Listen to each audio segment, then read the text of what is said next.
The rising Walnut Creek was watched closely by some Des Moines metro area cities following overnight rainfall, including the city of Clive.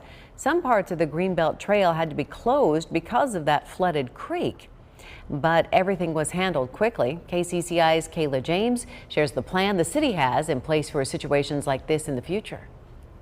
One of the reasons we moved here to this specific house was we were right on top of the Walnut Creek Greenbelt. And Mike McNulty says he doesn't regret it. His backyard sits about 100 feet away from the creek bed. McNulty says even after the overnight rain, which led to trail closures along his Clive neighborhood, he's not too concerned. Not scary at all, yeah. But if we had another night or two like last night, then I'd start to get a little nervous. But not too nervous. If it's a problem, we see people from the city out and about. We got to an event that just barely even registered as touching flood stage. That's part of a flood response plan Assistant City Administrator Pete DeCook says is highlighted in this binder. There'll be a lot of times when we'll have a flood event that gets to a level that doesn't really put a lot of people or buildings in danger, but instead is just going to be filling up sort of the greenbelt. Like on Wednesday, when water levels reached about 9.8 feet, calling for the closure of the Greenbelt Trail at all points east of Campbell Park. The city's plans consider a lot, including what it would take to reopen parts of the Greenbelt Trail